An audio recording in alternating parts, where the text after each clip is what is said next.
Hi good morning. ನಾನಿವತ್ತು ಒಂದು ಆಲೂಗೆಡ್ಡೆ ಸಾಗು ತೋರಿಸೋಣ ಅಂತ ವಿಡಿಯೋ ಮಾಡ್ತಾಯಿದ್ದೀನಿ. ತುಂಬ ರುಚಿಯಾಗಿ ತುಂಬಾ ಚೆನ್ನಾಗಿ ಬರುತ್ತೆ. ಇದು ಪೂರಿ, ಚಪಾತಿ, ಇಡ್ಲಿ, ದೋಸೆ ಎಲ್ಲದಕ್ಕೂ ಇದೊಂದೇ ಕಾಂಬಿನೇಷನು. ತುಂಬಾ ಚೆನ್ನಾಗಿರುತ್ತೆ. ಇದು ನನ್ನ ಫೇವ್ರೇಟ್ ಕೂಡ. ನೋಡಿ, ಮೊದಲಿಗೆ ನಾನು ಆಲೂಗೆಡ್ಡೆ ತಗೊಂಡಿದ್ದೀನಿ. ಆಲೂಗೆಡ್ಡೆನ 4ರಿಂದ 5 ವಿಸಿಲ್ ಬರ್ಸ್ಕೋಬೇಕು. ಚೆನ್ನಾಗಿ ಬೇಯಿಸ್ಕೋಬೇಕು. ಈ ರೀತಿ ನೋಡಿ, ನಾನು 3 ಆಲೂಗೆಡ್ಡೆ ತಗೊಂಡಿದ್ದೀನಿ. ನೀವು ಜಾಸ್ತಿ ಬೇಕಂದ್ರೂ ಹಾಕೋಬೋದು. ಇವಾಗ ಇದನ್ನ ಮಾಡೋಕ್ಕೆ ಯಾವುದೇ ಮಸಾಲೆನ ರುಬ್ಬೋಗಿಲ್ಲ, ಏನಿಲ್ಲ. ಇದನ್ನ ಸೈಡ್ ಇಟ್ಕೊಳ್ಳೋಣ. ಸಿಪ್ಪೆಲ್ಲ ಸುಲ್ಲು ಚಿಕ್ಕ ಚಿಕ್ಕದಾಗಿ ಪೀಸಾಗಿ ಮಾಡ್ಕೋಬೇಕು. ನೋಡಿ, ಈ ರೀತಿ ಸಿಪ್ಪೆನ ನೀಟಾಗಿ ಸುಲಿದ್ರೆ ಈ ಥರ ಬಂದುಬಿಡುತ್ತೆ. ಸುಲ್ಕೊಳ್ಳೋಣ ಅದನ್ನ. ಇಲ್ಲಿ ಬಂದು ನಾನು ಒಂದು ಟೊಮೊಟೊ ತಗೊಂಡಿದ್ದೀನಿ, 2 ಈರುಳ್ಳಿ ಮತ್ತು ಒಂದು 5-6 ಹಸಿರುಮೆಣಸಿಕಾಯಿ, ಸ್ವಲ್ಪ ಕೊತ್ತಂಬರಿ ಸೊಪ್ಪು ಇಷ್ಟನ್ನ ತಗೊಂಡಿದ್ದೀನಿ. ಮತ್ತು ನನಗೆ ಇದ್ರ ಜೊತೆ ಬಟಾಣಿ ಹಾಕೋಕ್ಕೆ ತುಂಬ ಇಷ್ಟ. ನೀವು ಹಸಿ ಬಟಾಣಿ ಇದ್ದರೆ ಓಕೆ, ಇಲ್ಲಾಂದರೆ ಒಣ ಬಟಾಣಿನೇ ಈ ರೀತಿ ನೈಟ್ ನೆನೆಸ್ಬಿಟ್ಟು ಇಟ್ಕೊಳ್ಳಿ. ತುಂಬ ಚೆನ್ನಾಗಿರುತ್ತೆ. ಈ ಥರ ನೆಂದಿರುತ್ತೆ. ಇದನ್ನ ನೀರೆಲ್ಲ ಸೋಸಿ ಇಟ್ಕೊಬಿಡ್ತೀನಿ ನಾನು. ಬನ್ನಿ, ಇದನ್ನ ಯಾವ ಥರ ಮಾಡೋದು, ಏನು ಒಂದು 5-6 ನಿಮಿಷದಲ್ಲೇ ಆಗೋಗುವಂಥದ್ದು. ತುಂಬಾ ಬೇಗ ಆಗುತ್ತೆ ಮತ್ತು ಟೇಸ್ಟ್ ಕೂಡ ತುಂಬಾ ಚೆನ್ನಾಗಿರುತ್ತೆ. ಬನ್ನಿ, ನಾನೊಂದು ಬಾಣಲೆ ಇಟ್ಕೊಂಡಿದ್ದೀನಿ. ಇದು ಸ್ವಲ್ಪ ಎಣ್ಣೆ ಹಾಕೋಣ, 1-2 ಸ್ಪೂನಷ್ಟು ಎಣ್ಣೆ ಸಾಕು. ಎಣ್ಣೆ ಚೆನ್ನಾಗಿ ಕಾಯಲಿ. ಸಾಸಿವೆ ಹಾಕೊಳ್ತಾ ಇದ್ದೀನಿ. ಸಾಸಿವೆ ಸ್ವಲ್ಪ ಚೆನ್ನಾಗಿ ಚಟಾಪಟ ಅಂತ ಸಿಡಿಬೇಕು, ಇಲ್ಲಾಂದರೆ ಕಹಿ ಬರುತ್ತೆ, ಚೆನ್ನಾಗಿರಲ್ಲ. ಯಾವುದೇ ಒಗ್ಗರಣೆಗೆ ಹಾಕಿದ್ರು ಸಾಸಿವೆನ ಸ್ವಲ್ಪ ಚೆನ್ನಾಗಿ ಎಣ್ಣೆ ಕಾದ ನಂತರನೇ ಹಾಕಿ ಚೆನ್ನಾಗಿ ಸಿಡಿಸ್ಕೊಳ್ಳಿ ಅದನ್ನು.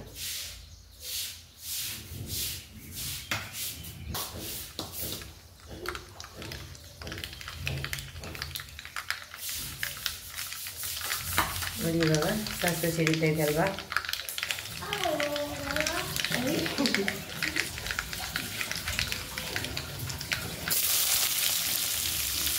ಈರುಳ್ಳಿ, ಹಸಿಮೆಣಸಿನಕಾಯಿ ಇವಾಗಲೇ ಸ್ವಲ್ಪ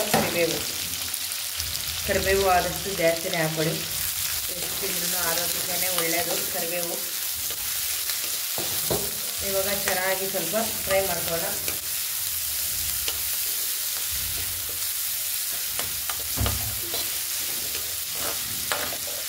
ಸ್ವಲ್ಪ ಉಪ್ಪಿನ ಪುಡಿ ಹಾಕೊಳ್ಳೋಣ. ಈರುಳ್ಳಿ ಬೇಗ ಬೇಯುತ್ತೆ, ಸ್ವಲ್ಪ ಹಾಕೊಳ್ಳಿ.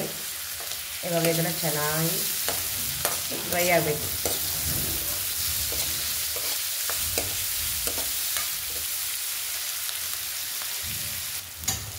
ಇವಾಗ ಈರುಳ್ಳಿ ಚೆನ್ನಾಗಿ ಫ್ರೈ ಆಗಿದೆ. ಟೊಮೊಟೊ ಹಾಕ್ಕೊಳ್ತೀನಿ. ಅದನ್ನೇ ಕೊತ್ತಂಬರಿ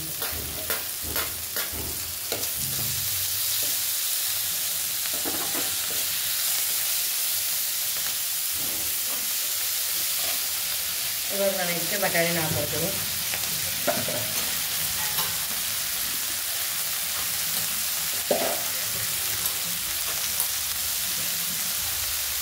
ಸ್ವಲ್ಪ ಬಟಾಣಿ ಹಾಕಿದ್ರೆ ಸ್ವಲ್ಪ ಫ್ರೈ ಮಾಡ್ಕೊಳ್ಳೋಣ. ಬಟಾಣಿ ಇದ್ರೇ ಚೆಂದ.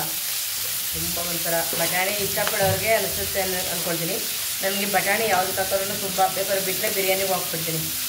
ಬೈತಾರೆ ನಮ್ಮ ಮನೆ ಸಾಕಲ್ಲ. ಯಾಕಂದರೆ ಬಟಾಣಿ ಇದ್ದರೆ ನನಗೆ ತುಂಬ ಇಷ್ಟ ಆಗುತ್ತೆ. ಹಾಗಾಗಿ ಬಟಾಣಿ ಹಾಕಿ ತುಂಬ ಚೆನ್ನಾಗಿರುತ್ತೆ. ಟೇಸ್ಟ್ ಅಂತೂ ಸೂಪರಾಗಿರುತ್ತೆ. ಇವಾಗ ನೋಡಿ, ಆಲೂಗೆಡ್ಡೆ ಹಾಕ್ಕೊಳ್ತಾಯಿದ್ದೀನಿ. ಎಲ್ಲ ಸಣ್ಣದಾಗಿ ರೀತಿ ಹೆಚ್ಚಿಟ್ಕೊಬೋದು, ಇಲ್ಲ ಹಾಗೆಯೇ ಕಿವುಚ್ಬಿಟ್ರು ಆಗುತ್ತೆ.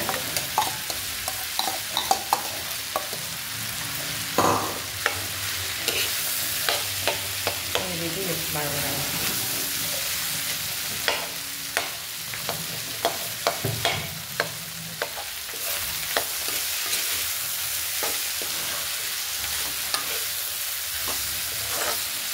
ಇವಾಗ ನಾನು ಇದಕ್ಕೆ ಮನೇಲೇ ಮಾಡಿಸಿಟ್ಟಿರುವಂಥ ಮಟನ್ಗೆ ಏನು ಹಾಕ್ಕೊಳ್ತೀವಿ, ಮಟನ್ ಚಿಕನ್ಗೆ ಹಾಕ್ಕೊಳ್ತೀವಿ, ಅದೇ ಖಾರದ ಪುಡಿ ನಾನು ಹಾಕ್ಕೊಳ್ತಾ ಇದ್ದೀನಿ. ನೀವು ಮಟನ್ ಚಿಕನ್ಗೆಲ್ಲ ಪೌಡ್ರ್ ಮಾಡಿಸಿ ಇಟ್ಟಿರಲ್ಲ ಅಂದರೆ ಅದೇ ನೀವು ಏನು ಹಾಕ್ತೀರ, ಕುರ್ಮಾಗೆಲ್ಲ ಏನು ಹಾಕ್ತೀರ, ಧನಿಯಾ ಪೌಡರು, ಅಚ್ಚ ಖಾರದ ಪುಡಿ ಇದನ್ನು ಹಾಕ್ಕೊಬೋದು. ನನ್ನ ಖಾರಕ್ಕೆ ಎಷ್ಟು ಬೇಕು ಅಷ್ಟು ಹಾಕ್ಕೊಳ್ತೀನಿ. ಮೆಣಸಿನ್ಕಾಯಿ ಹಾಕಿರೋದ್ರಿಂದ ಎಷ್ಟು ಬೇಕು ಅಷ್ಟು ಹಾಕ್ಕೊಳ್ತಿದ್ದೀನಿ. ನೀರು ಪುಡಿ, ಖಾರದ ಪುಡಿ ಮತ್ತು ಸ್ವಲ್ಪ ಅರಿಶಿನ.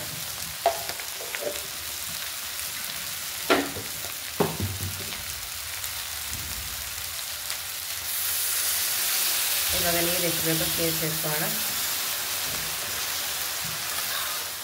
ಅಂದರೆ ಬೇಯಬೇಕಲ್ಲ, ನೀರು ಸೇರಿಸ್ಕೊಳ್ಳೋಣ.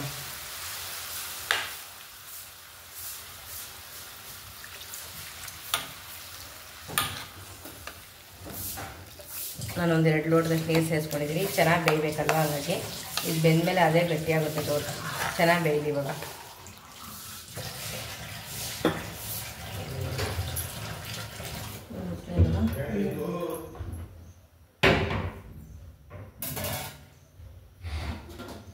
ಇವಾಗ ರುಚಿಗೆ ತಕ್ಕಷ್ಟು ಉಪ್ಪು ಕೂಡ ಹಾಕೊಳ್ಳೋಣ.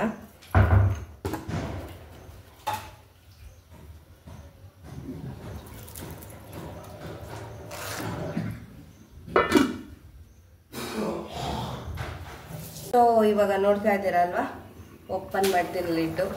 ಚೆನ್ನಾಗಿ ಕುದೀತಾ ಇದೆ. ಏನಪ್ಪ ವಾಯ್ಸ್ ಬೇರೆ ಬರ್ತಾ ಇದೆ ಅಂತ ಸಾರಿ ನಾನೇ. ಸೊ ಇದು ಚೆನ್ನಾಗಿ ಕುದೀತಾ ಇದೆ ಅಲ್ವಾ. ಇವಾಗ ಇದನ್ನು ಫ್ಲೇಮ್ನ ಲೋ ಮಾಡಿಬಿಟ್ಟು ಇದು ಚೆನ್ನಾಗಿ ಕುಕ್ ಆಗೋಕೆ ಬಿಡಬೇಕು. ಯಾಕಂದರೆ ಇದೆಲ್ಲ ಮ್ಯಾಶ್ ಆಗಬೇಕು ಕಂಪ್ಲೀಟಾಗಿ. ಸೊ ಎಸ್, ಕಮ್ಮಿ ಮಾಡೋಣ. ನೋಡಿ ಗಟ್ಟಿ ಆಗ್ತಾ ಇದೆ, ಕಲರ್ಫುಲ್ಲಾಗಿ ಕೂಡ ಕಾಣಿಸ್ತಾ ಇದೆ ನೋಡಿ. ಘಮ ಘಮ ಅಂತ ಇದೆ ನೋಡಿ. ಇದಕ್ಕೆ ಯಾವುದೇ ಮಸಾಲೆ ಹಾಕಿಲ್ಲ, ಏನಿಲ್ಲ, ಅದೇ ಗಟ್ಟಿಗಾಗಿದೆ. ಇಡ್ಲಿಗೆ, ಪೂರಿಗೆ, ದೋಸೆಗೆ, ಚಪಾತಿಗೆ, ಇನ್ನೇನಕ್ಕೆಲ್ಲ ಹಾಕಬೋದು, ರೋಟಿ, ಈ ಥರ ಏನು ಮಾಡಿದ್ರು ಕೂಡ ತುಂಬಾ ಚೆನ್ನಾಗಿರುತ್ತೆ ಗ್ರೇವಿ ನೋಡಿ. ಒಂದ್ಸರಿ ಟೇಸ್ಟ್ ಸರಿ ಇದೆ ಅಂತ ನೋಡ್ಕೊಳ್ಳೋಣ. ನಮ್ಮನೆ ಮಾಡ್ತಿರೋದು ಚಪಾತಿ. ವಾವ್, ಸಖತ್ತಾಗಿದೆ. ಸ್ವಲ್ಪ ರುಚಿ ಹಾಕ್ಬೇಕು, ಜಾಸ್ತಿ ಅಲ್ಲ, ಸ್ವಲ್ಪ.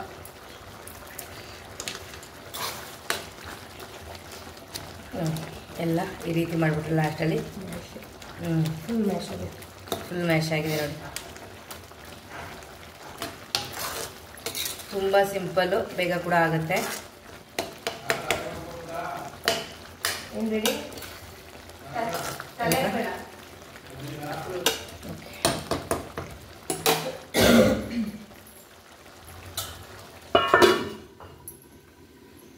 ಹೀಗೆ 1 ನಿಮಿಷ ಮುಚ್ಚಿಡ್ತೀನಿ. ರೆಡಿ ಆಯಿತು. ಪೂರಿ ಜೊತೆ ಸರ್ವ್ ಮಾಡಿ ತೋರಿಸ್ತೀನಿ. ಬುಜ್ಜಿ ಬಿಬಿಗಂತ ಪಕ್ಕದಲ್ಲಿ ಪೂರಿ ಮಾಡ್ತಿದ್ದೀವಿ, ಈ ಕಡೆ ನಮಗೆ ಚಪಾತಿ ಮಾಡ್ಕೊಡ್ತಿದ್ದೀವಿ. ತುಂಬ ಚೆನ್ನಾಗಿ ಬಂದಿದೆ. ಚಪಾತಿ ಜೊತೆ ಅಂತೂ ಸೂಪರ್ ಕಾಂಬಿನೇಷನ್ನು. ನಿಮ್ಮ ಮನೆಗಳಲ್ಲೂ ಒಂದ್ಸರಿ ಟ್ರೈ ಮಾಡಿ ಹೇಗಿತ್ತು ಅಂತೇಳಿ. ಬೇಗನೆ ಮಾಡ್ಕೋಬೋದು. ತುಂಬ ಚೆನ್ನಾಗಿ ಕೂಡ ಬಂದಿದೆ ನೋಡಿ. ನಾನು ಬರೀ ಮಸಾಲೆ ಯಾವುದೂ ರುಬ್ಬಾಕಿಲ್ಲ. ಓಕೆ, ಬಾಯ್.